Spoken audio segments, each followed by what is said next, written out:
Friends ನಾನು ಇವತ್ತು S S Patil brothers Goan foods and cafe ಬಂದಿದ್ದೀನಿ.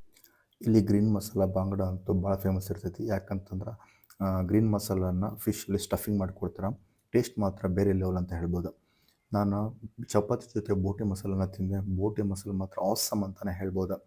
ಮತ್ತು ಮಟನ್ ಮಸಾಲ ಟ್ರೈ ಮಾಡಿದೆ. ಮಟನ್ ಮಸಾಲದಲ್ಲಿ ಇಂಗ್ರೀಡಿಯೆಂಟ್ಸ್ ಮಾತ್ರ ಅಪ್ ಟು ದಿ ಮಾರ್ಕ್ ಇದೆ, ಸಖತ್ತಾಗಿ ಅಂತ ಹೇಳ್ಬೋದು. ಅದಾದಮೇಲೆ ನಾನು ಚಪಾತಿ ಜೊತೆ ಫಿಶ್ ಕರಿನ ತಿಂದೆ. ಸೂಪರ್ಬ್ ಅಂದರೆ ಸೂಪರ್ಬ್ ಆಗಿತ್ತು.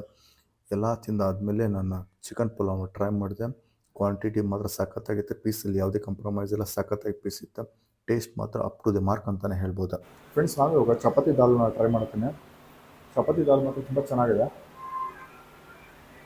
ಇನ್ನೊಂದು ಹೇಳಬೇಕಪ್ಪ ಅಂದರೆ ನಿಮಗೆ ರಾಗಿ ಮುದ್ದೆ ಜೊತೆ ಮಟನ್ ಮಸಾಲ ಕಾಂಬಿನೇಷನ್ ಏನಿದೆಯಲ್ಲ, ಸೂಪರ್ಬ್ ಕಾಂಬಿನೇಷನ್ ಅಂತಲೇ ಹೇಳ್ಬೋದು. ಎಲ್ಲ ಊಟ ಆದಮೇಲೆ ನಾವು ಕಸ್ಟರ್ಡ್ ಫ್ರೂಟನ್ನು ಟ್ರೈ ಮಾಡಿದ್ವಿ. ಟೇಸ್ಟ್ ಮಾತ್ರ ಆಸಮ್ ಅಂತ ಹೇಳ್ಬೋದು.